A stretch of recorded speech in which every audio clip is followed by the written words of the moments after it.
According to Mikhail Bakhtin, each social group speaks in its own social dialect, which expresses the shared values of a people and ultimately reflects their language. Speaking both to and from the position of the other, Hispanic authors must deal not only with the external manifestations of racism and sexism, but also with the results of those distortions, especially how they have internalized within themselves and one another. What distinguishes their writing, then, is the privileging rather than the repressing of the other in themselves. In short, these scholars refuse to surrender their difference. Instead, they use it to write from a multitude of positionalities, as women, men, mothers, fathers, lovers, empowered, and the oppressed. They use these frameworks as a means of conducting creative dialogues. For Hispanic women, this dialogue is particularly complex in that they speak in multiple voices. This plurality of voices is what May Henderson calls speaking in tongues. For Henderson, the black woman speaks in diverse languages. They weave into their work competing and complementary discourses. That is, as black women speak and write, they consistently raise the problem of black women's relationship to power. In doing this, they disrupt conventional definitions of blackness, and they inscribe their own definitions of black womanhood on their own psyche, which requires a revision of former definitions. I feel the same is true for Hispanic women. This investigative focus has created space for much of Hispanic expressive culture, and it is the launchpad for many traditions that invite the listener to dialogue with their own inner speech in hopes of disrupting imposed social views.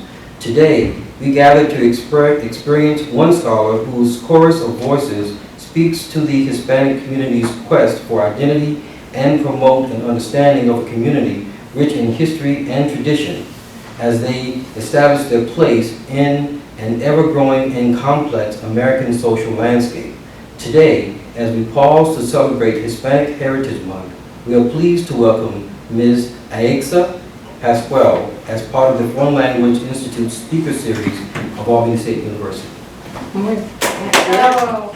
Okay, good morning, students.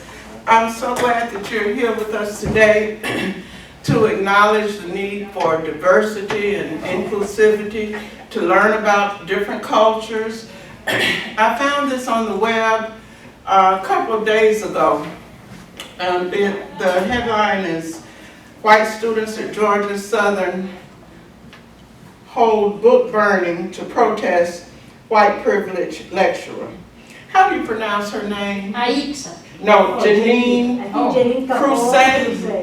Crusade. Well, this particular Latina author spoke at the school, and she spoke about white privilege, and immediately the students were offended.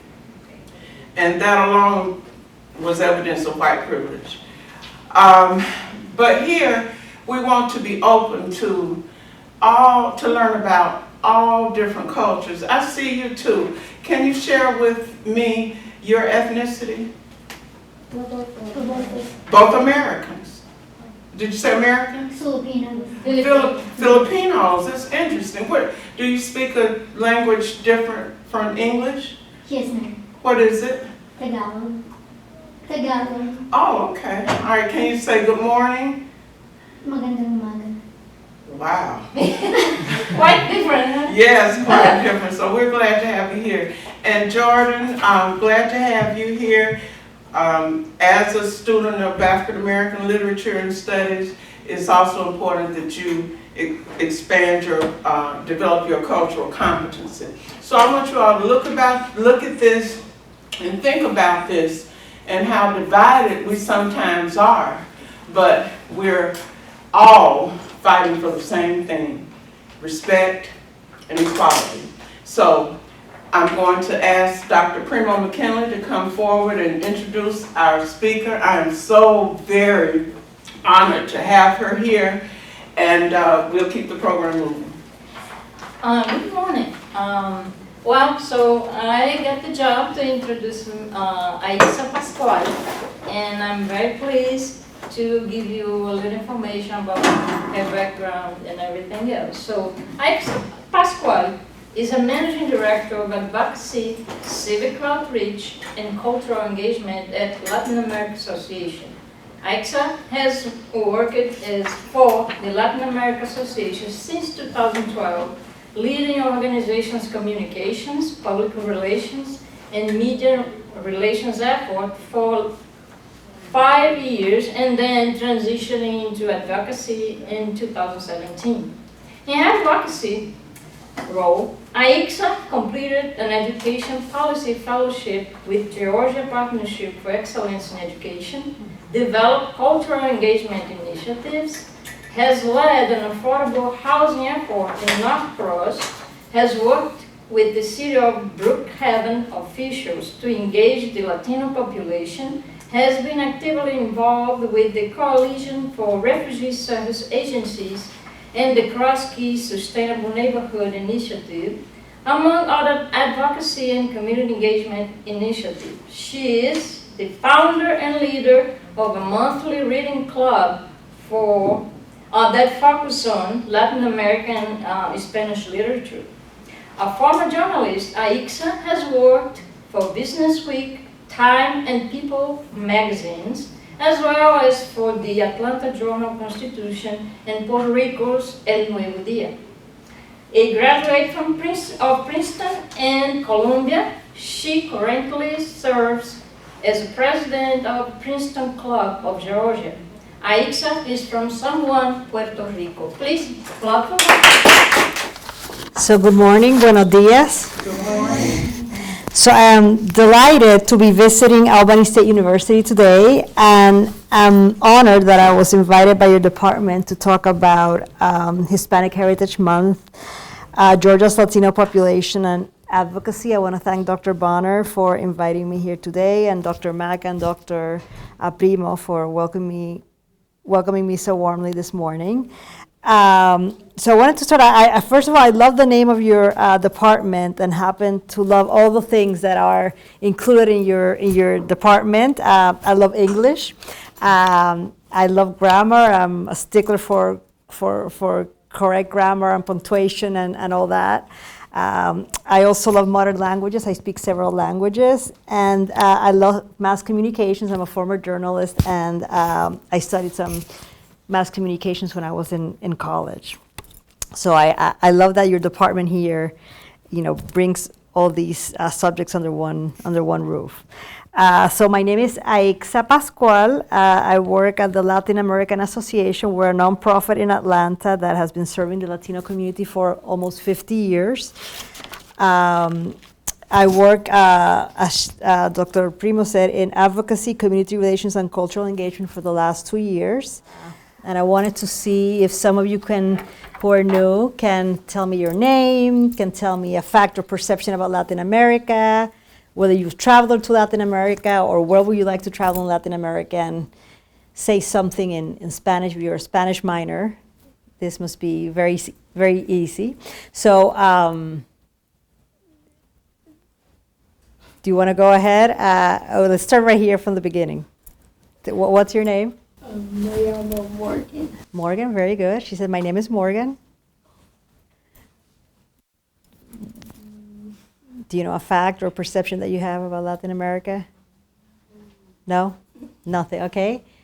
Would you like to travel to, is there a country where you would like to travel, or have you traveled? No, I haven't traveled. Okay. I want to travel. Okay, wonderful. Brazil. Brazil? Okay, wonderful. What about you? I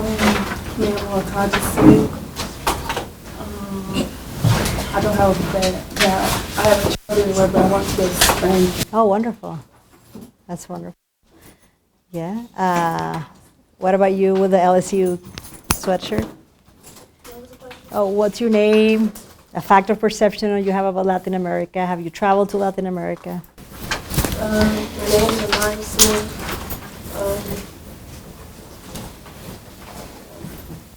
The food is good, I guess. Okay.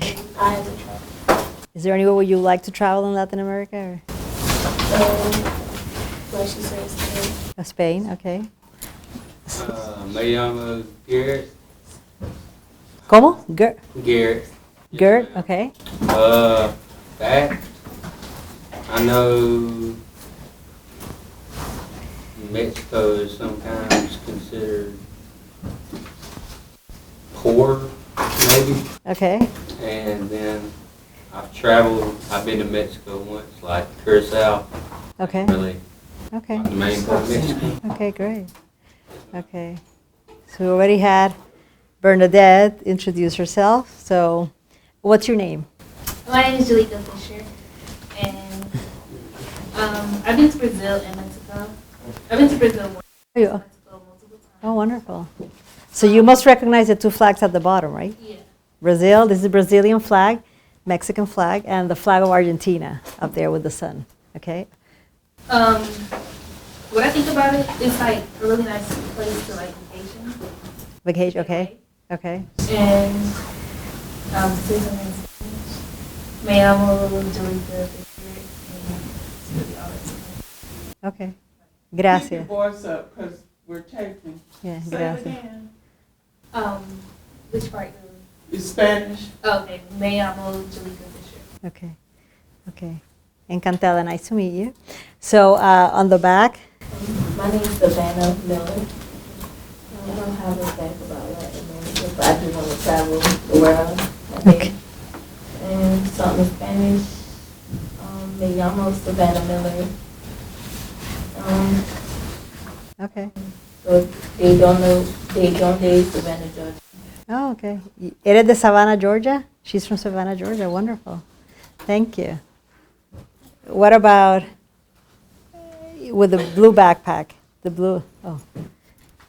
My name is Toyana Ham, and I don't know nothing. Okay. I had to travel to the email, but there was something in Spanish. Me llamo Toyana Ham. Okay. Wonderful. What about you? Me llamo Brianna. Boyana? Brianna.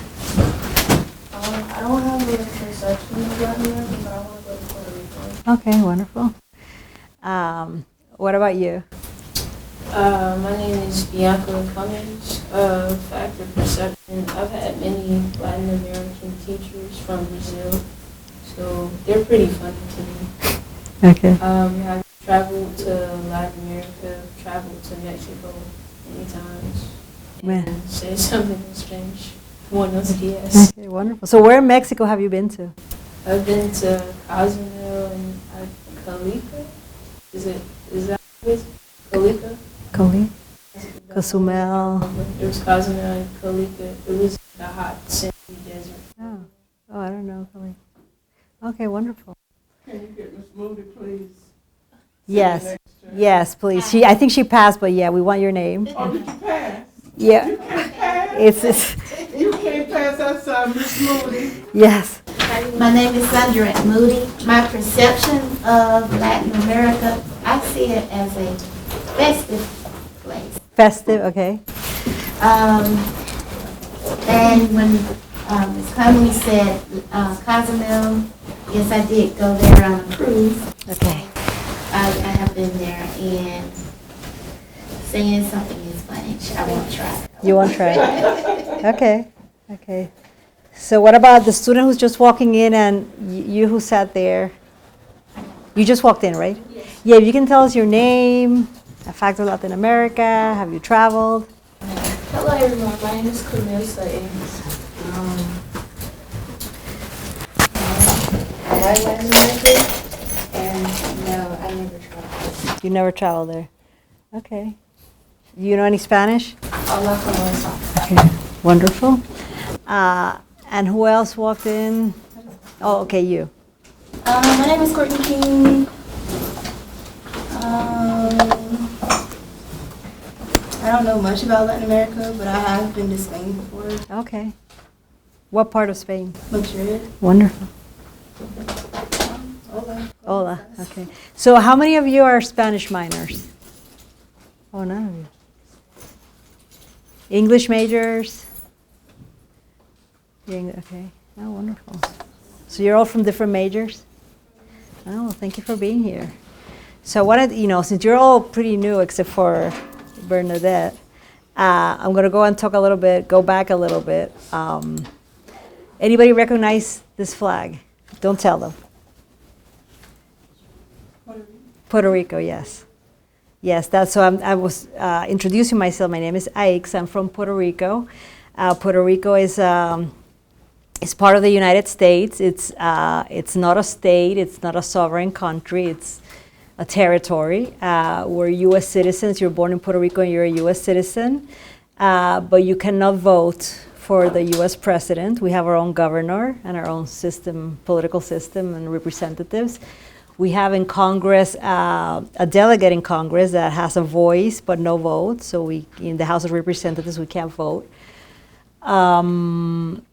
Let's see. There's a lot of Puerto Ricans living in the U.S. Maybe as many as live on the island live in the U.S. because we're U.S. citizens. We can come back and forth without any, like in a domestic flight, without any restrictions. As I was saying earlier, if you're in Puerto Rico, you cannot vote for the U.S. president, but you move to Florida or Georgia or anywhere in the 50 states, and you're able to vote for U.S. president, like that. We use the U.S. dollar as our legal tender. We also use stamps from the U.S. postal system. But in some things we're a little more independent. We have the Miss Universe pageant that takes place every year. We like to send our own representative, so the U.S. sends their person, and we like to send our own representative. We also have our own delegation for like the Olympic Games and Pan American Games and other sporting events. So Puerto Ricans serve in the U.S. Armed Forces. So it's sort of like a paradoxical or ambiguous kind of status or situation that Puerto Ricans have. I'm going to show you the map of Puerto Rico. It's an island. It's a very small island in the Caribbean. It's only 100 by 35, and it's located there. On the left, you have all the bigger islands from the Caribbean. You have like Cuba, Hispaniola, and then Puerto Rico, and then to the right are all the Lesser Antilles islands. So we're right there in the middle of the Caribbean. The capital is at the north. It's called San Juan, Puerto Rico. It's a popular destination for cruise ships, San Juan. So if you take a tour of the Caribbean, you most likely end up in San Juan at some point. But you heard of Hurricane Maria 2 years ago? Have you heard of? There was a very big hurricane that hit Puerto Rico in September 2017 called Maria, and it pretty much devastated the island entirely. It was an island that was already, it had been doing well economically for decades, and now the last 10 years or so there's been a recession, a pretty deep recession, and then this hurricane came by and literally it destroyed the entire island and the infrastructure. People were without power for months, without water. It was just a very chaotic situation in the island for a long time. And it's still not recovered. It's still on its way to recovering. Yes? I know you're not the all-knower. Yes, of I'm Latin not. America, Yeah, I'm not. But generally, do the Puerto Rican people how do they feel about President Trump's handling of the hurricane? Do they feel as if the United States cares about them and want to rebuild the island? Do they feel a part of the United States? Well, I think some of it depends on who you ask. There's Puerto Ricans of all political persuasions, and we have political parties in Puerto Rico, and the political parties are based on our relationship with the U.S. So the party that's now in power, where the governor, I don't know if you read a few months ago, the governor was forced to resign for being corrupt and being demeaning to the Puerto Rican people. He's from the party that's pro-statehood, so they generally favor they want the Puerto Rico to be the 51st U.S. state. The other main party is the pro-Commonwealth, pro-status quo party, and that party may probably win the election because they take turns. One wins, one election, the other wins. And then the party that has fewer people but can be pretty vocal is a pro-independence party. It's the Green Party. So they really want to be our own country. They want to issue their own passport. They want to have nothing to do with the U.S. So those are the three political persuasions in the U.S. And, so it depends on who you ask, and people are very, very passionate about their political persuasions in Puerto Rico. It's like a topic that people speak, from morning to night. It separates families. It's just a very, very, very personal thing. I think if I had to say what the consensus was regarding the response to Hurricane Maria about Puerto Rico, I think a lot of Puerto Ricans, including myself, we feel very, very disillusioned with the federal response to Hurricane Maria in 2017. You know, it was we're U.S. citizens.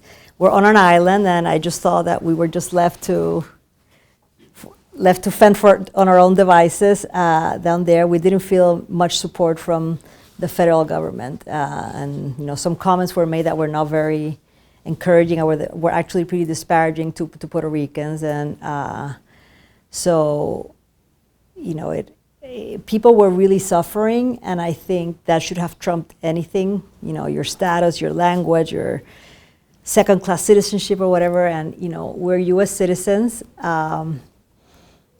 We're part of the U.S. But other people have come to the aid. Other Yes. private citizens. Yeah, we have had. Oh my God, yes, we've have had. come from America. We've had a lot of American help in you know, in the reconstruction of the island after Maria. Yeah, we've had a lot of support.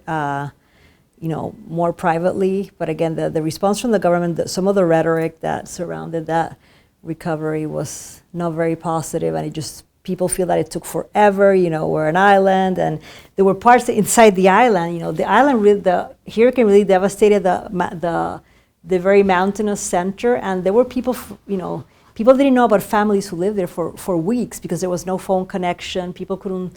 It was really, really, and we just don't feel that we got a very swift response when lives were at stake. So, so let's see. So I want to talk to you a little bit about Hispanic Heritage Month, which is, I think, why you're here today. So Hispanic Heritage Month is, today is Columbus Day. It's October 14th. Columbus Day is celebrated the second Monday of October, and it's the day that Christopher Columbus arrived in the Americas in 1492. That was the 12th of October, but for the government officially celebrates it the second Monday of October. It spans from September 15th to October 15th, and it basically celebrates the cultures and the contributions of Americans who have Spanish, Mexican, Caribbean, Central American, or South American ancestry. And so many countries, the reason why it falls sort of like mid-month to mid-month is a pretty weird time to celebrate it, because it goes from the 15th of September to the 15th of October, is because there's many countries in Latin America that celebrate their independence from Spain mostly on those dates. We have Guatemala, El Salvador, Nicaragua, Costa Rica, and Honduras, which are all in Central America, celebrating their independence on the 15th of September. Mexico celebrates independence on September 16th and not Cinco de Mayo. Cinco de Mayo is not Mexican Independence Day. It's September 16. And then Chile in South America celebrates it on the 18th of September. And then Belize, which is English and Spanish-speaking nation in Central America, became independent on September 21st, and then the month culminates with Columbus Day, which is the second Monday of October. So I'm going to show you now a map of Latin America. And as I was telling the group earlier, you know, Latin America is a pretty comprehensive part of the Americas, and there's different ways of defining it. Latin refers to, you know, the Latin language. Any language that's derived from Latin is called a Romance language, so that includes Spanish, French, Italian, Portuguese. So if you're going to be very comprehensive in the definition, you know, any part of the Americas that speaks or was a former colony of, you know, Spain or Portugal or French, so who speak French, Portuguese, or Spanish, were former colonies of Spain, Portugal, or France, are considered Latin America. But usually, Latin America is a broad definition that includes mostly the Spanish and Portuguese-speaking countries or parts of Latin America. So, so it includes everything from North America. Mexico is in North America, and then it includes the Central America, which is that isthmus in the center. Then South America and the basically the Spanish-speaking Caribbean.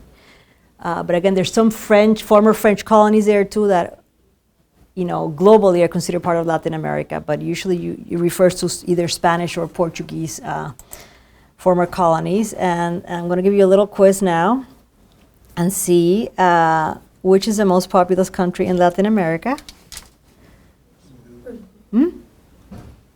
Don't be shy. Brazil is the most populous country. It's from where Dr. Primo, she was here earlier, where she's from.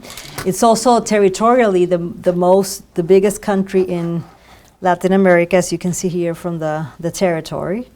Let's see, which is a Spanish, there's an island in the Caribbean called Hispaniola. There's a Spanish-speaking country on that island. Do you know what the name of that country is?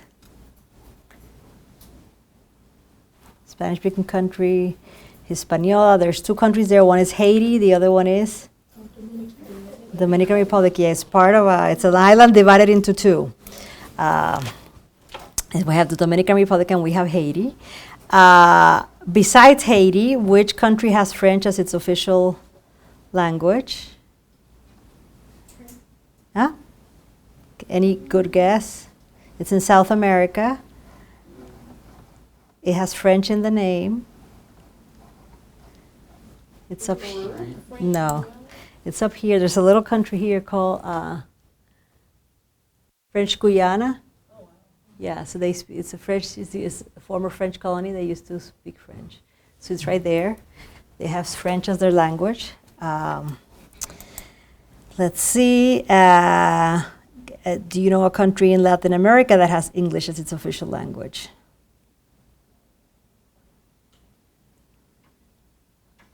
Well, there's a country in Central America called Belize.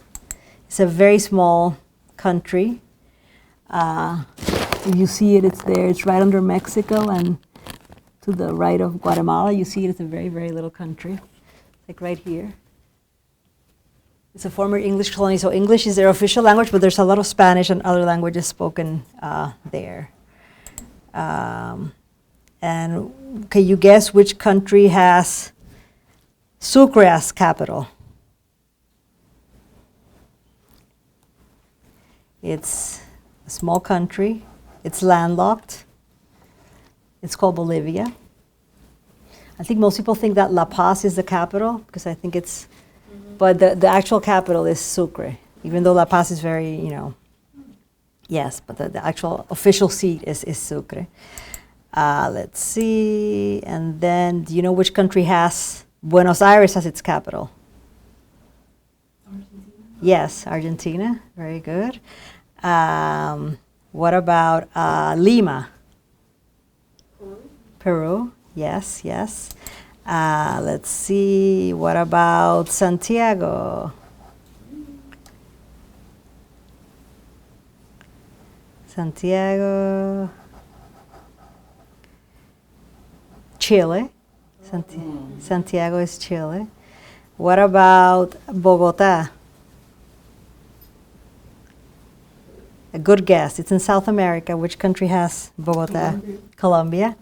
Yeah, Bogota is the capital of Colombia. Very good. And we have 15 more minutes. So okay. If before we do some refreshments. Okay. If you have any questions for her, she would be glad to answer them. She's been talking to us about giving us facts about Latin Americans in Georgia, and I don't know if she'll continue. But yeah, we'll continue on that presentation. If anyone has any questions for her. What language do you speak? Huh? I'm sorry? Have a seat. What I know you speak Spanish and English, obviously. Yes, yes. And what other language do you speak? Well, I took a lot of languages when I was in college. I took 1 year of Brazilian Portuguese, which is different from Portuguese in Portugal. There's still differences, even though it's the same language. I took 3 years of Italian, and I took in college a year of Greek, modern Greek, which I later continued studying. I lived in Greece for a while, so I continued studying Greek. Knowing those languages helped you either personally or professionally? Yes, mostly what I speak now is English and Spanish, because Spanish is so widely spoken in this country, and you see the Latino population growing so fast. There's a lot of demand for services and for knowledge of Spanish. The others, not so much, just for, when you travel or whatever, they're more useful, but not so much for day-to-day. But I think Spanish, I work now with an organization that serves Latino immigrants, so I speak Spanish pretty much every day, and I write Spanish pretty much every day, so it's great. And I have some books here at the front. I created a Spanish language book club at the Latin American Association in Atlanta, where I work. We've been doing this for almost three years. We meet once a month, and we read a work of Latin or Spanish American literature, and we discuss it in a group. So if you want any recommendations, please ask me. I brought a few books here. Some of them are very, very short. If you just want a really short read, you can also read them in English. You don't feel that you can understand Spanish, but I think some of you are, or somebody showing up here today will be Spanish minors. So if you want a recommendation for a book that you can read in Spanish or English, please let me know, and I'll give you a recommendation. I also want to, I think when most of you came in, I was in the middle of discussing the difference between Latino and Hispanic. And as I mentioned earlier, these are terms that can be used interchangeably, and it's acceptable to use one or the other. But there is actually a distinction. When you're talking about Hispanic, you're referring to somebody who speaks Spanish or who has ancestry from a Spanish-speaking country or from Spain.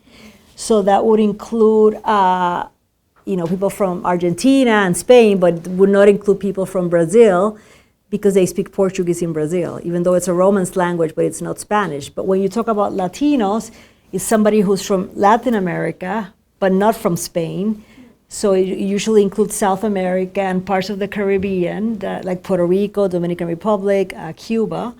So in that sense, Brazilians would be considered Latinos because they're part of Latin America, but they're not considered Hispanic. And Spaniards would be considered Hispanic, but not Latino. So again, the term, that's the actual definition of each of the terms, but they're used interchangeably. So we use Latinos or Hispanics, changing back and forth without, making the distinction. There's a neutral term called Latinx that we're seeing more and more people use. When we talk about Latinos or Hispanics, we're talking about ethnicity. We're not talking about race, because Latinos or Hispanics can be of any race. Can be black, they can be white, they can be mixed. So they can be of any race. So Latinos are of many, many different races. So let's see. And I was talking. I'm going to give a little summary for those of you who came in later.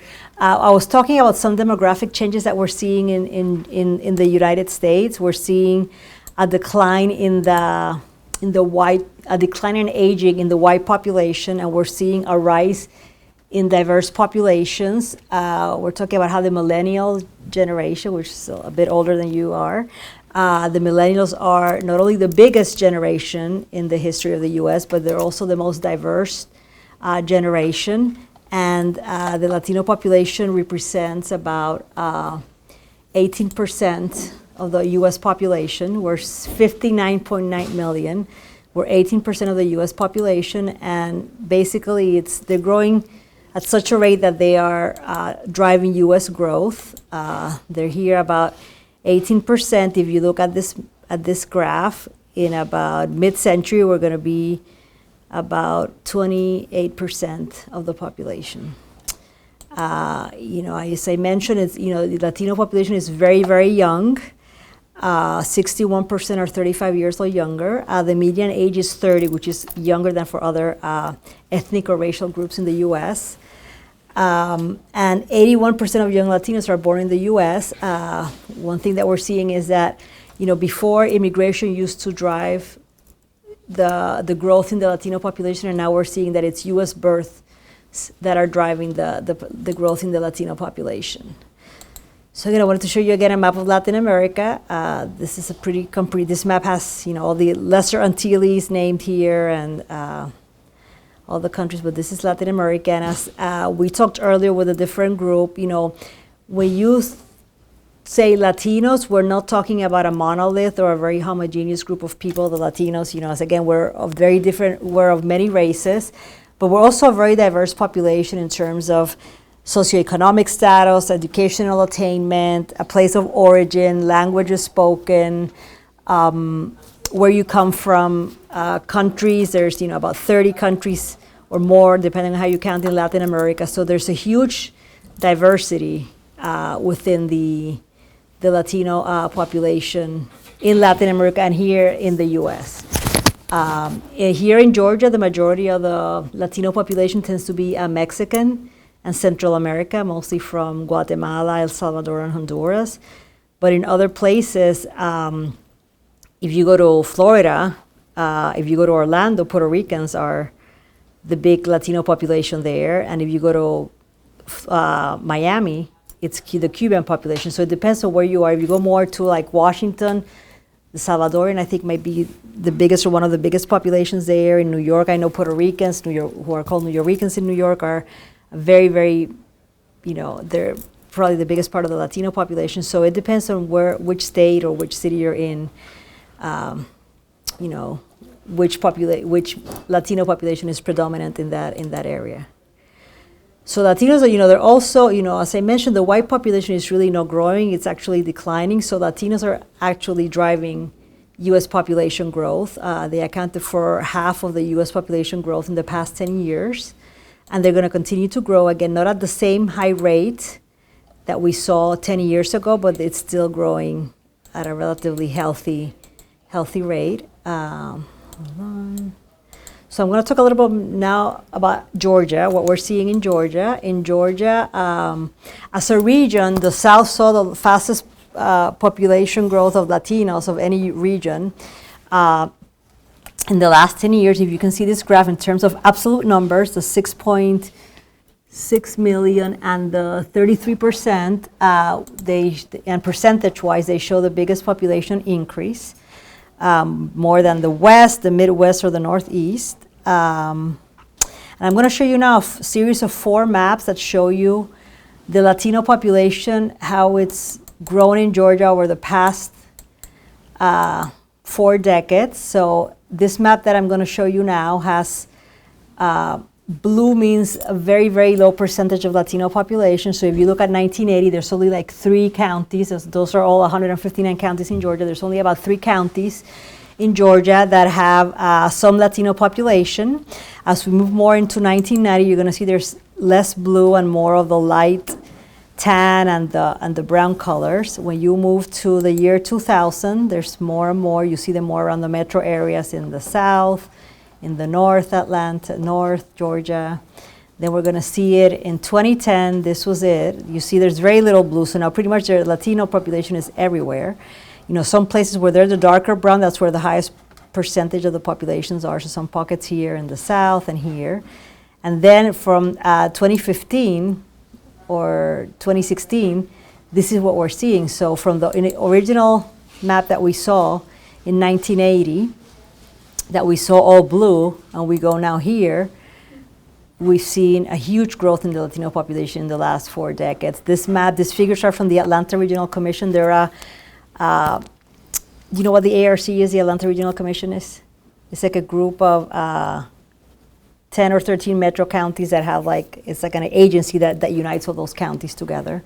And they produce a lot of data about populations in the area.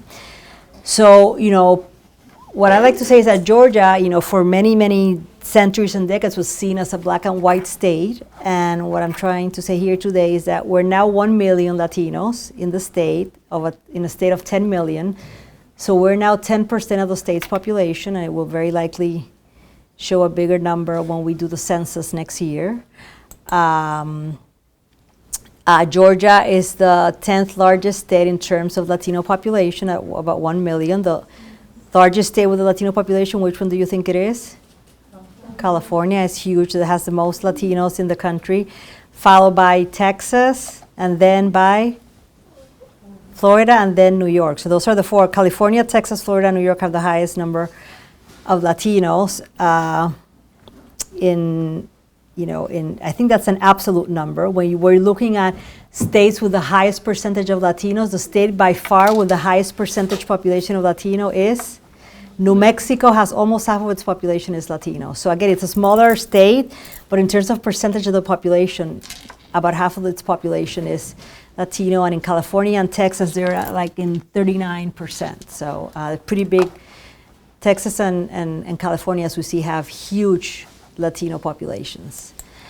This is a local map here for the metro area, and what is showing is the orange line is that US-born Latinos are driving growth in the Latino population. As I mentioned earlier, it was driven before by immigration, so you see the immigration line longer earlier, but now you see that the line of US-born is driving the growth more than immigration, and in some cases immigration has actually declined. From Mexico, we've seen a significant decline in immigration the last few years.